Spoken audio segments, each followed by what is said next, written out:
Every new year, we give the calendar a job it cannot do. We hang a new one on the wall. We make a few promises, and somehow we expect the whole family to become easier to live with. As though December 31st packed up our anger and carried it away. We tell ourselves, this year I will be calmer. I will not argue over small things. Then sometimes before the first week is over, someone asks one ordinary question. Did you remember to pay that bill? The other person only asked about the bill. But the old mind hears much more. You are irresponsible. You never do anything properly. You always make life difficult. None of those sentences were spoken. The mind added them, and before breakfast is finished, the new year is already carrying last year's argument.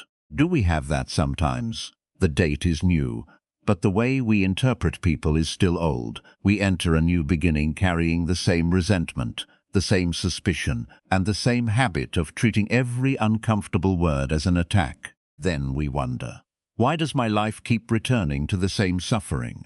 So perhaps we have to look a little deeper. In Buddhist practice, we do not look only at what happened outside. We also look at the mind that received it. The sentence outside may be one condition, but the anger, fear, or attachment that rises has also been cultivated inside us. That does not mean everything is our fault.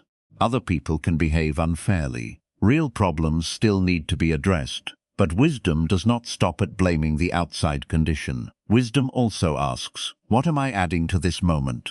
Because when the mind adds the same old meaning, the mouth gives the same old answer, and the relationship receives the same old result. Changing the mind does not mean pretending life is perfect.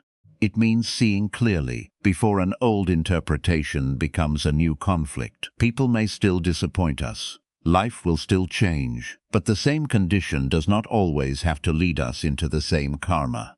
So before we ask when life will finally become new, perhaps we should ask, what old way of seeing am I still carrying that keeps turning every new moment into the same old life?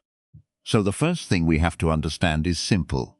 A new situation does not automatically create a new mind.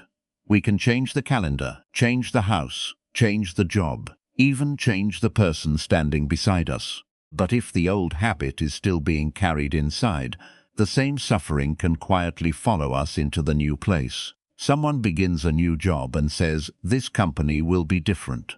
For the first few weeks, everything feels fresh. New desk, new people, new coffee machine that nobody really understands. Then one coworker does not reply to a message. The old mind begins working. They do not respect me. My last workplace was exactly like this. People always take advantage of me. Maybe the coworker was busy. Maybe they were in a meeting. Maybe they simply forgot.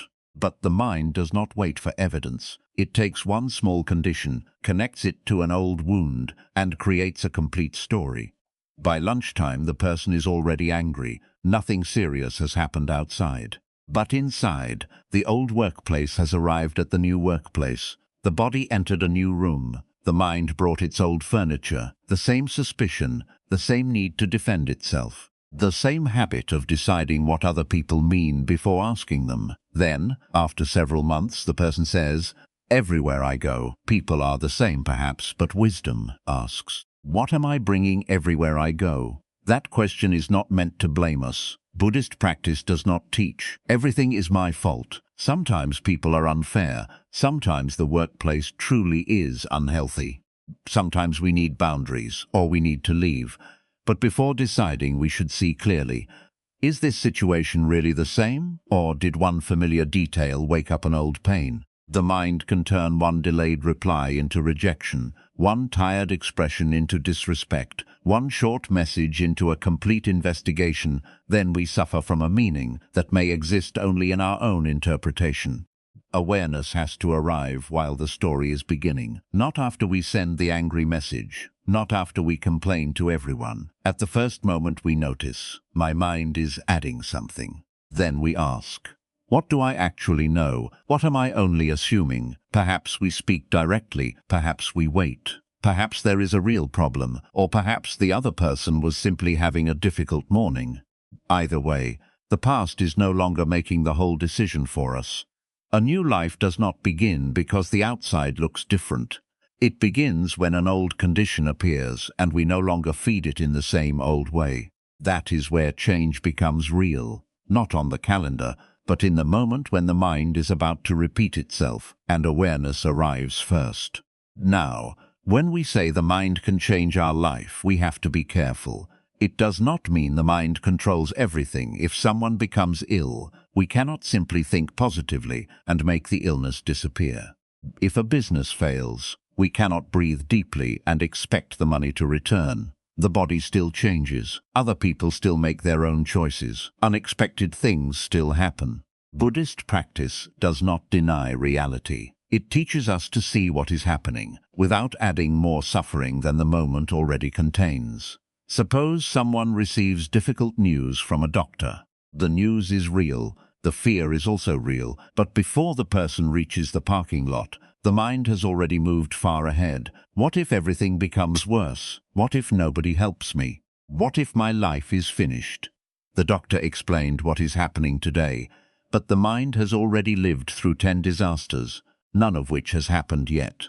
Sometimes the body is sitting inside the car, while the mind has already organized the funeral. We smile a little, because the mind moves very quickly when it is afraid. Worry often feels like preparation, but repeating the worst possibility all night does not always prepare us. Sometimes it only uses the strength we need for the next real step. A clearer mind asks, what is true right now? What can I do today? Maybe another test is needed. Maybe we need treatment. Maybe we need to call someone. Maybe we need to rest before deciding anything.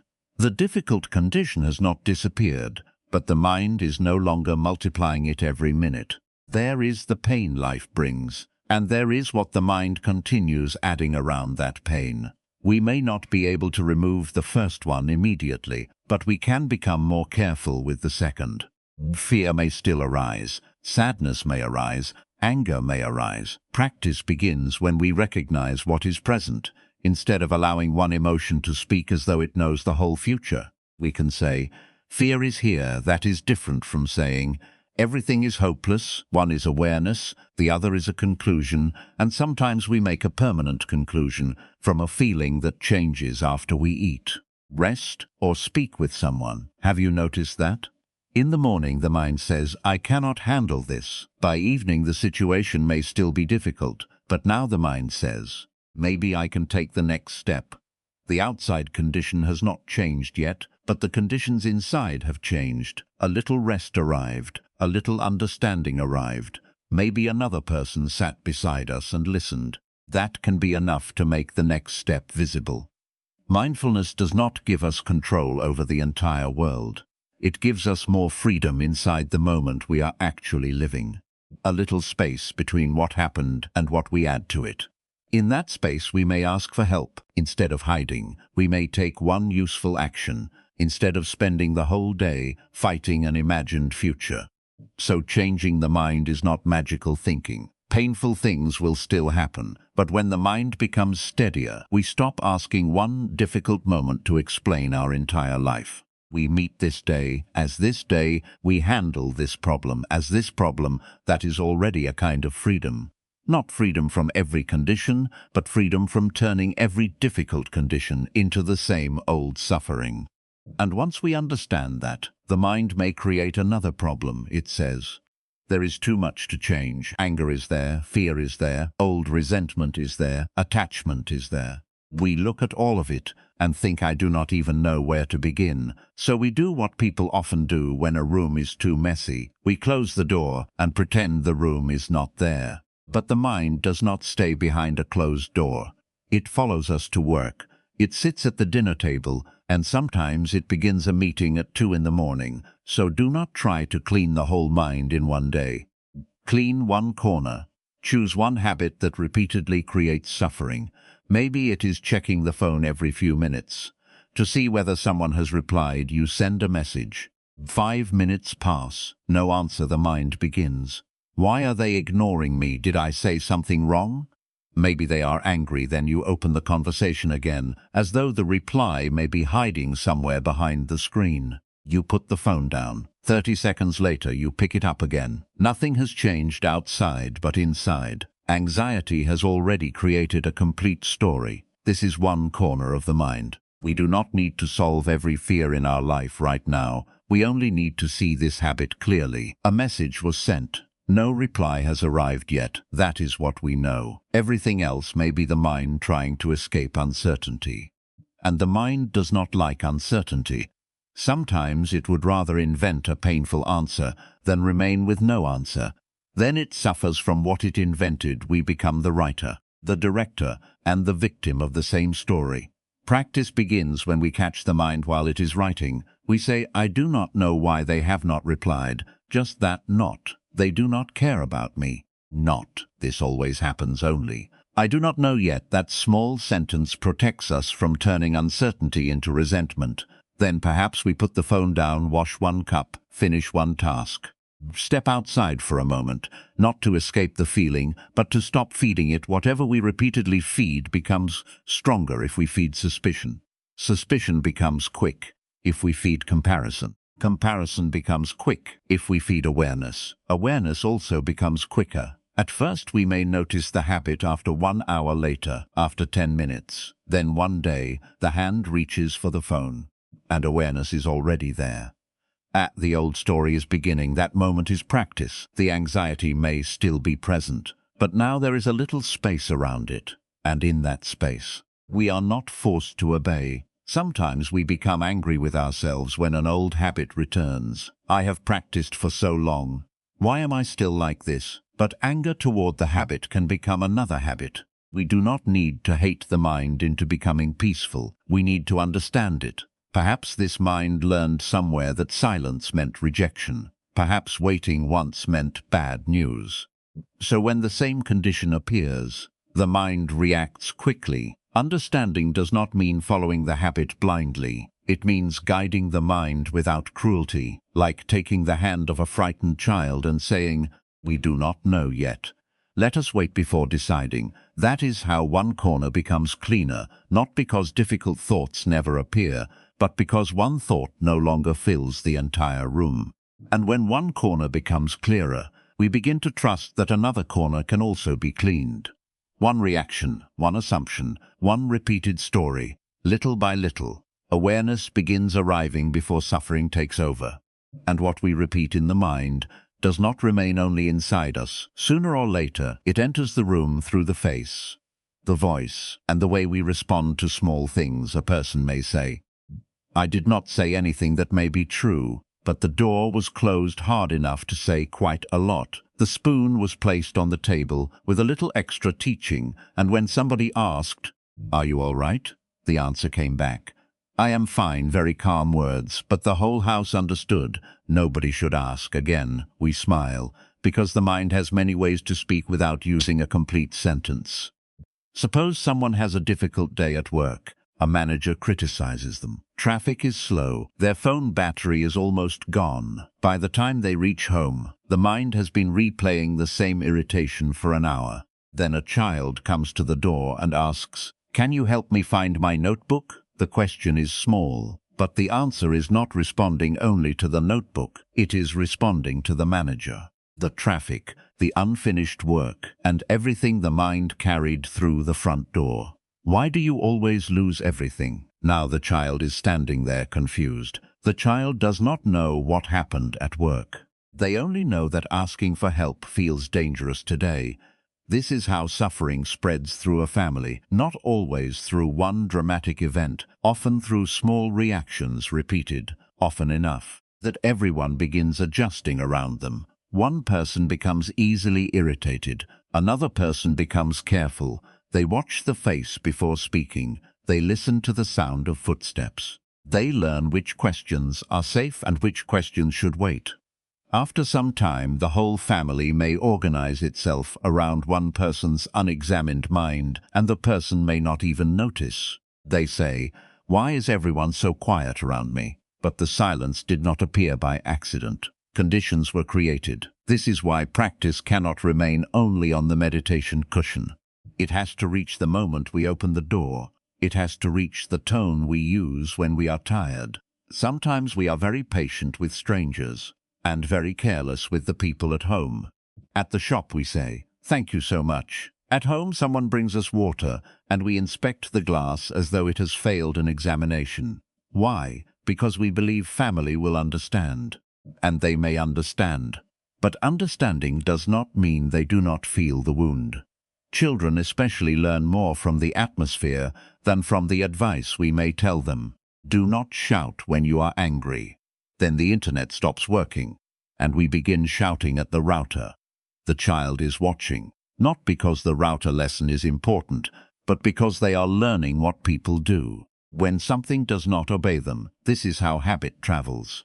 A child who grows up around harsh reactions may later believe, this is just how people speak when they care. A child who sees silence used as punishment may later do the same. They may not remember the exact day, but the pattern remains. So when we change one reaction, we are not only helping ourselves, we may be interrupting something that has been moving through the family for years. Maybe our parents reacted this way. Maybe their parents did too. We do not need to blame them. They also received conditions. But now the habit has reached us, and we have a choice. Does it continue unchanged, or does awareness enter here? Perhaps after a difficult day, we pause outside the door, just 1 minute. We breathe, we recognize, I am carrying anger that does not belong entirely to the people inside. Then we enter more carefully. If we need space, we say so. I had a hard day. Let me settle down for a few minutes. That sentence protects everyone more than do not bother me. The difficulty is still real, but we are no longer passing it forward without awareness. A family does not become peaceful because nobody ever feels angry. It becomes safer when anger is recognized and does not automatically become everyone else's burden. When one person practices like that consistently, the atmosphere begins to change.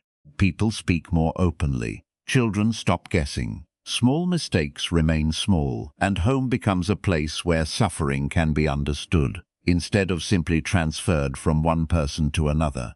And once the mind enters the atmosphere of the home, it usually becomes speech. This is where we need to be careful. A thought may pass through the mind in a few seconds, but once it becomes a sentence, another person may carry it for years. Suppose someone forgets an important family appointment. You are disappointed. You need to speak about it. But the mind rarely wants to discuss only what happened today. It opens old files. Then one forgotten appointment becomes, you never care about this family.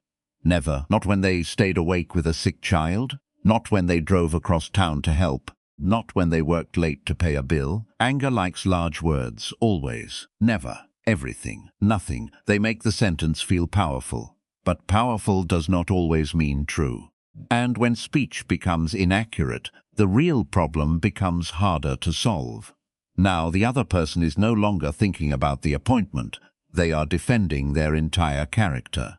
I do care. You are the one who never notices what I do. One forgotten event, now carrying 10 years of evidence from both sides. The conversation began with a problem. The mind turned it into a trial. And suddenly, both people are lawyers. Nobody is listening. Right speech does not mean avoiding difficult conversations. We can speak directly. We can say, you forgot something important. And that hurt me. That sentence is honest. It stays close to what happened. It gives the other person something they can understand and perhaps repair. But when we say, you only care about yourself, we are no longer describing one action. We are attacking the whole person. Once identity is attacked, people usually stop listening. They protect themselves. Then the problem becomes larger. So before speaking, we can ask one simple question. What am I trying to do with this sentence? Do I want understanding? Do I want repair? Or do I want this person to hurt? Because I am hurting. The answer matters. Sometimes silence is wiser for a few minutes. Not the silence used to punish. Not the silence that says, I will make you suffer until you apologize. A mindful pause is different. It says, I am not steady enough to speak without causing more harm. We may say, I need a little time. I want to discuss this, but not while I am this angry. That does not abandon the conversation. It protects it. And when we return, we speak about the issue, not the entire history of the person. That can be difficult.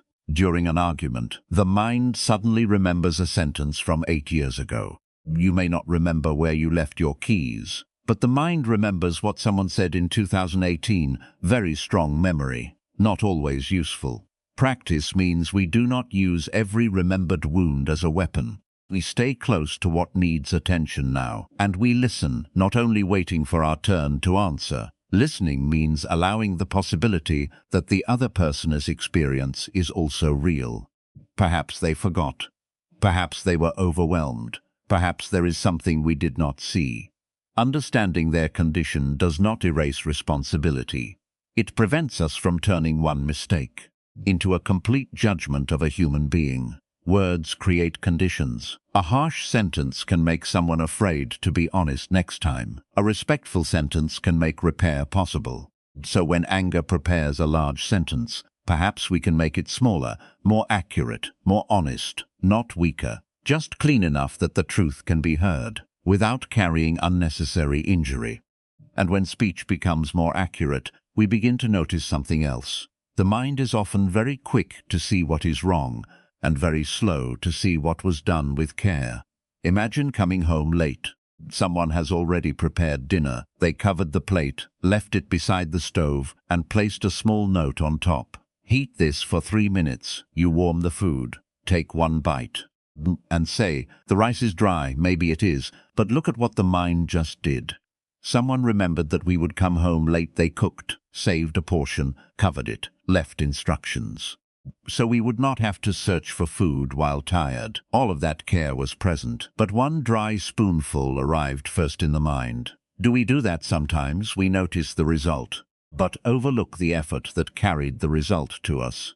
This happens because repeated kindness becomes familiar. Someone checks whether we arrived safely. Someone remembers our medicine. Someone charges the phone we forgot on the table. Because these things happen often, the mind begins calling them normal, but when one thing is forgotten, we notice immediately. Why did you not do it? The mind can count what is missing very quickly. What is present, it often stops seeing. Gratitude is not pretending everything is perfect. If the food is dry, we do not have to announce that it is the greatest rice ever cooked. We can simply recognize the care first. Thank you for saving dinner for me then, if it matters. We can mention the rest. The order changes the feeling when appreciation comes first. One small imperfection remains small. Without appreciation, the other person may hear something much heavier. Nothing I do is ever enough. That sentence may never be spoken, but it can slowly grow inside a relationship. People continue helping, but the warmth leaves. The task is completed, but the heart becomes tired. Gratitude protects against that kind of exhaustion. It reminds us that nothing arrives by itself.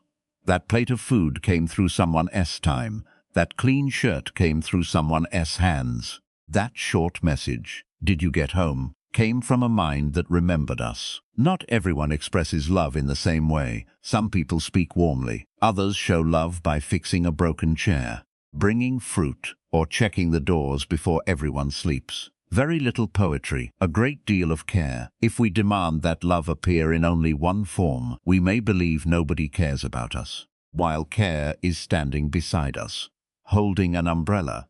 Of course, gratitude does not mean accepting neglect or harm. We can appreciate what is wholesome and still speak honestly about what needs to change. But we do not allow one mistake to erase every good condition that has also been present. Perhaps today, before correcting someone, we can notice one effort. One simple sentence is enough. "I saw what you did. Thank you for remembering me." Those words may take only a few seconds, but to someone who has felt unseen for a long time, they can make the whole home feel different. Because gratitude does not only praise the result, it lets another person know their care did not disappear unnoticed. And gratitude becomes even more important when we remember that nothing stays exactly the same. The person preparing food for us today may not always have the strength to do it. The child asking endless questions will not always come running into the room. The parents who call too often may, one day, become the people we wish would call again. This is impermanence. Not only as an idea in a Buddhist book, it is happening quietly inside every home. Sometimes we say we understand that life changes, but what we really mean is, I accept change when it follows my plan. A child grows taller. Very good. They become more independent. Also very good, until they make a decision without asking us first. Then suddenly, independence does not look so beautiful. We say, you have changed. Of course they have changed. That is what growing means. But attachment says you may grow. As long as you remain convenient for me, we smile, because the mind can approve change in theory, and protest it at the dinner table. Suppose an elderly father has always been the person who handles everything. He fixes the leaking tap, carries the heavy boxes, remembers which switch controls which light, even though nobody else in the house has understood it for 20 years. Then one day he asks his daughter to open a jar for him.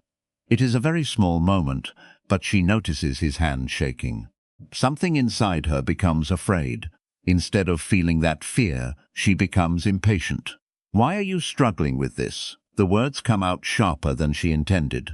Not because the jar is important, because the change is painful. The father who once carried her now needs help opening a lid.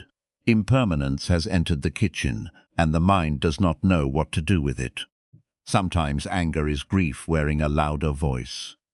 We are not truly angry that someone has become slower. We are frightened by what their slowness is showing us. We are not only upset that a child is leaving home. We are grieving the version of life that is ending. Buddhist practice does not ask us to pretend that this is easy. Understanding impermanence does not remove sadness when someone changes, when the body weakens, when a relationship enters a different season. We may still feel loss, that is human, but suffering becomes heavier when the mind adds a demand. This must not change. This person must remain as before. My life can only be good if this condition stays. Life cannot promise that. Everything depends on causes and conditions. When conditions change, the form changes, the body changes, roles change, closeness changes. Even the way love is expressed may change. A parent who once carried us may later need our arm while walking. A child who once needed our advice may later need us to listen without controlling. A relationship that once felt exciting may become quieter and require patience instead of excitement. Quiet does not always mean love is gone. Sometimes love has simply changed its clothes. The problem is that we keep comparing today with the version we preferred. Then we miss the care that is still present now. Peace does not come from freezing life. It comes from meeting change. Without immediately calling it a disaster, we ask, what does this moment need from me now? Maybe it needs help. Maybe it needs space. Maybe it needs acceptance. Maybe it needs one conversation. We have postponed for too long. When we understand impermanence, we stop delaying every kind word. We do not assume there will always be another dinner, another phone call, another ordinary afternoon. That does not make us fearful. It makes us present. We listen a little more carefully. We complain a little less quickly. We help open the jar without making the other person feel ashamed for needing help. Life is not broken because it changes. Change is the nature of life. And when the mind stops demanding that everything remain the same, we become more able to love what is here while it is still here. When life changes, pressure often rises with it. A parent becomes ill, work becomes uncertain, money becomes tight. Then the mind says, this is serious. React quickly, but difficult conditions require more awareness, not less. Imagine a family near the end of the month. There is still 1 week left, but the bank account looks as though the month has already ended. The electricity bill is on the table. The refrigerator has begun making a strange sound. Then a child suddenly remembers, tomorrow I need money for a school activity. Nobody is trying to create trouble, but fear is already sitting in the room. One person asks, did we buy anything unnecessary this week? It is only a question, but the other person hears, you are the reason we are struggling. The voice becomes sharp, the face changes. And within a few minutes, they are no longer discussing one purchase. They are discussing every financial mistake made since the wedding. Have you seen that happen? The problem is real. But the mind connects it to every old fear waiting inside. One bill becomes, you never support me. One forgotten expense becomes, I have to carry everything alone. Now both people are fighting meanings, not numbers. Pressure can make a temporary difficulty feel permanent. The mind says, this will never improve, we will always live like this. But an exhausted mind should not be allowed to judge the whole future. Sometimes it needs food, sometimes it needs sleep, sometimes it needs 10 quiet minutes before making a conclusion about the rest of life. So we pause, not because the bill will disappear, not because the problem is unimportant. We pause. So fear does not choose the next sentence. We feel the feet on the floor, we notice the breath, and perhaps we recognize, I am frightened. That is more honest than you waste money on everything. Then we may say, I am worried about this month. Can we look at the numbers together? The situation is still difficult. But now 2 people are standing beside the problem. Instead of treating each other as the problem, that difference matters. Mindfulness does not mean becoming slow when real danger appears. If the kitchen is on fire, please do not sit down and contemplate impermanence. Turn off the stove, call for help. Act, but many conversations are not fires. The mind only feels threatened. So it treats every disagreement as an emergency. Then we speak too quickly, send the message immediately, make a large decision late at night, and say something painful, because we want relief now. The anger may pass in 10 minutes, the sentence may remain for 10 years. So when pressure rises, we also become careful with timing. Maybe this is not the right hour to solve everything. Maybe both people are hungry, maybe one person has not slept. Maybe the conversation should continue tomorrow morning, when the mind is no longer trying to survive the evening. That is not avoidance. Avoidance means we never return. Wisdom means we return under conditions where understanding has a better chance. We can say, this matters to me, but I am too disturbed to speak clearly right now. Let us continue when I am steadier. That sentence is not weakness. It protects the relationship from a temporary mind trying to make a permanent wound. Pressure reveals what we have practiced. If blame has been practiced, blame appears quickly. If awareness has been practiced, a pause becomes possible. We do not wait for difficult days to begin training the mind. We practice during ordinary moments. So mindfulness is available when conditions become hard. And when the next pressure arrives, perhaps we do not ask only, how can I get rid of this feeling? We ask, how can I carry this moment without pouring all of it into the people standing beside me? And financial pressure reveals another part of the mind very clearly. Our relationship with money. Money itself does not automatically create peace, and it does not automatically create suffering.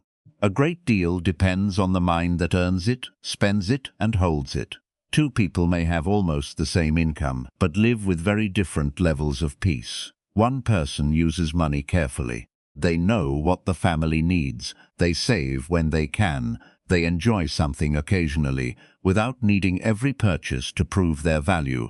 Another person may earn the same amount, but the mind is always comparing. They open the phone and see someone traveling, someone wearing a new watch, someone standing beside a car with a very serious face, as though buying the car also gave them the meaning of life. Then the mind says, everyone is moving forward except me. 5 minutes earlier, nothing was wrong. The rent was paid, there was food in the house, the family was safe, but after 10 minutes of scrolling, a life that was enough begins to feel like failure. That is a new kind of suffering many people carry today. The problem is not only what we have, it is how often the mind compares what we have with the most polished moment of somebody else's life. We see their new house, we do not see the loan, we see the vacation, we do not see the argument at the airport. We see the expensive meal. We do not see them checking the bank account afterward, but the mind compares our ordinary Tuesday with another person's best photograph of the year. Then desire begins. Sometimes we buy because something is useful. Sometimes we buy because the mind is tired and wants a quick feeling of control. The day was difficult. Someone criticized us. We feel empty. Then the shopping application sends a notification. Only 2 hours left. Very urgent. Apparently, our peace expires at midnight, so we place something in the cart. For a moment, the mind feels excited. A package is coming. Something new is on the way. But when it arrives, the difficult feeling is still sitting inside. Now it is sitting beside a new pair of shoes. This does not mean we should never buy anything enjoyable. Buddhism does not ask us to fear comfort or feel guilty every time we spend money. The practice is to understand the intention. Do I need this? Can I afford this without creating fear later? Am I buying the object, or am I trying to change a feeling? That last question matters. An object may support the body, but it cannot always heal loneliness, insecurity, or the need to feel respected when we ask money to repair the mind. The mind usually asks for another purchase soon afterward. Craving does not say, "Thank you, that is enough." It says, "That helped for 3 days. Now let us look at the next thing." Little by little, money that could have supported peace begins supporting anxiety. A wiser relationship with money begins with knowing enough. Knowing enough does not mean having no ambition. We can work hard, build a business, provide for the family, save for the future, but we do not allow success to become a hunger that consumes every quiet moment. Sometimes a person earns more each year, but sees the family less each year. They tell themselves, "I am doing this for them." Perhaps that is partly true, but the family may not only need what money can buy, they may also need the person who is never home. So we have to look honestly. What is this income supporting? What is it costing? Is it creating security, or slowly replacing the life it was supposed to protect? When mindfulness is present, money becomes a useful condition. It buys medicine, pays for education, supports aging parents, gives the family breathing room, and when conditions allow, it can reduce another person's suffering. That is generosity. Not giving to look important, not helping someone, then reminding them about it for the next 5 years. Real generosity does not turn kindness into debt. It gives with respect. Sometimes generosity is a large donation. Sometimes it is quietly paying for someone else's meal. Sometimes it is helping a relative through one difficult month without announcing their difficulty to the whole family. The amount matters less than the mind behind it. At the same time, generosity needs wisdom. We do not give away everything, then ask our family to solve the consequences. We earn honestly. Spend carefully, care for our responsibilities, and share without pride when we are able. Then money becomes more than something we collect. It becomes a condition for stability, dignity, and compassion. So perhaps the deepest financial question is not only, how can I earn more? It is also, what kind of mind will be using what I earn? Because if the mind never learns enough, even abundance can feel poor. But when gratitude and wisdom are present, money stops measuring the value of our life and begins serving the values by which we choose to live. And once money begins serving our values, we may ask a deeper question. What kind of life are we trying to preserve? Every family carries something from the people who came before. Not only names and photographs, also habits, ways of speaking, ways of showing love, ways of hiding pain. Some things were wholesome, some things created suffering. Usually we receive both. Many families keep a photograph or a small altar for parents and grandparents. There may be flowers, fruit, a cup of tea, and a little incense. These practices can be beautiful. They remind us, I did not begin by myself. This body, this language, and much of what supports my life came through other people, but remembrance needs wisdom. Otherwise, gratitude can become fear. Someone begins worrying, is the photograph facing the correct direction? Did I place the fruit properly? Will something bad happen because I forgot today? Sometimes the parent was very easygoing while alive. But after passing away, the family imagines they have become extremely strict about bananas. We smile, but fear can quietly enter a beautiful practice. Remembering our ancestors is not meant to make the house anxious. It is meant to make the heart grateful. Suppose a woman visits her elderly mother every week. The mother tells the same story again, about a market, a neighbor, and a bus ride from many years ago. The daughter has heard it so many times. She already knows the ending while the mother speaks. The daughter looks at her phone. She answers one message. Then another, she says, "Yes, yes, I remember," but she is no longer listening. Years later, she may place flowers beside her mother's photograph. She may prepare food carefully, but perhaps the deeper offering was available earlier, when her mother was still sitting across from her, telling the same story one more time. Respect is not only what we place on an altar, it is how we speak while people are still alive. Can we listen now? Can we visit now? Can we say thank you? Before gratitude becomes regret, impermanence reminds us there may not always be another ordinary afternoon at the same time. Honoring our roots does not mean repeating everything from the past. We may continue the diligence, the generosity, and the care for family, but harsh speech does not need to continue. Silence used as punishment does not need to continue. The belief that men must hide tenderness or that women must carry everything alone does not need to continue. We may have received these patterns, but we do not have to pass them forward unchanged. We do not need to blame those who came before. They also lived under conditions. They had their own wounds, their own fears, and the understanding available to them. Compassion helps us see that, but compassion does not require repetition. If one habit has harmed the family for generations, we do not honor the past by carrying it into another generation. We honor the past by keeping what was wholesome and allowing wisdom to end what was not. Then family history becomes a teaching, not something we blindly imitate, not something we completely reject. Something we understand. Our ancestors are part of the conditions that brought us here, but what continues through us is now partly our responsibility. Perhaps the deepest offering we can make is a life in which their kindness continues, and their suffering does not have to continue in the same form. And when we see what has been passed down through the family, the next question is practical. What do we do with it today? Not when everyone else changes, not when life becomes easier. Today we do not need to rebuild the whole mind in one evening. We begin inside one ordinary moment. Imagine coming home tired. The day has been long. Work is still in the mind. Traffic is still in the body.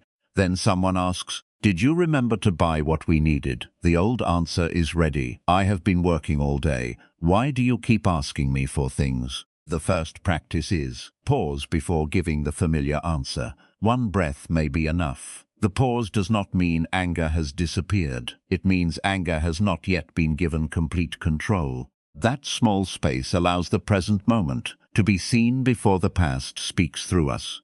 The second practice is say what is true without adding the whole history. Perhaps we forgot. Then we say, "I forgot, I should have remembered."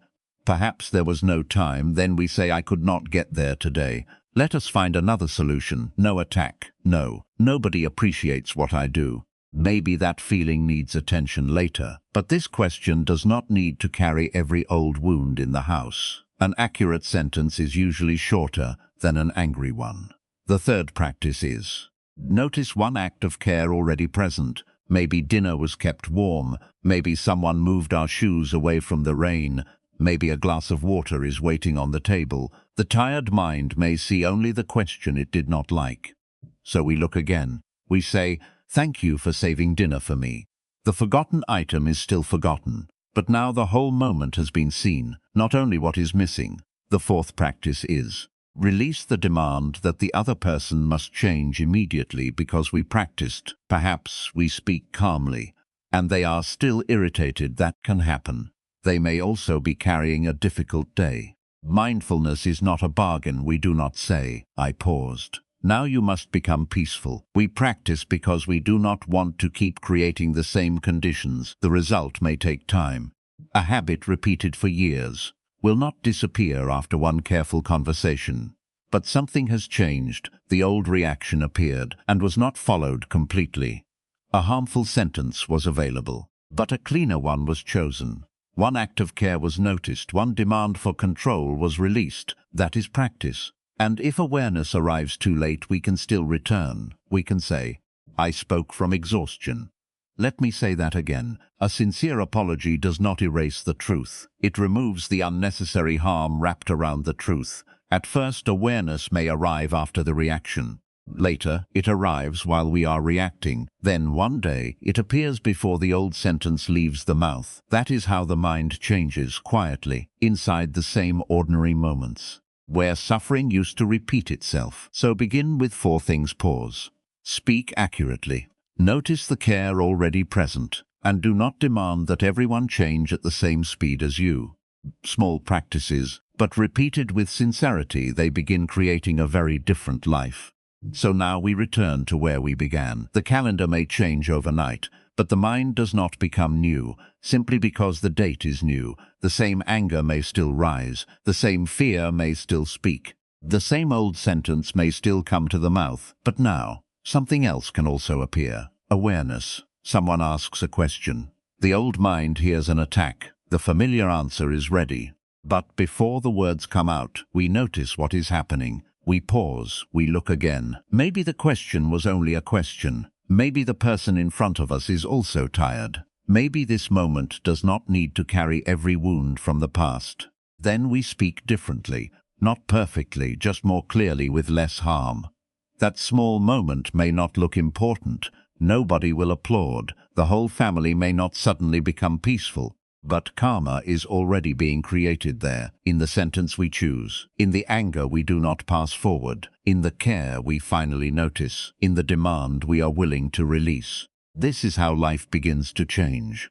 Not because every difficult condition disappears, but because we stop meeting every condition with the same old mind. The family may still have problems. The body will still change. Money may still become tight. People may still disappoint us, but we no longer need to add the same resentment, the same harsh speech, and the same fear.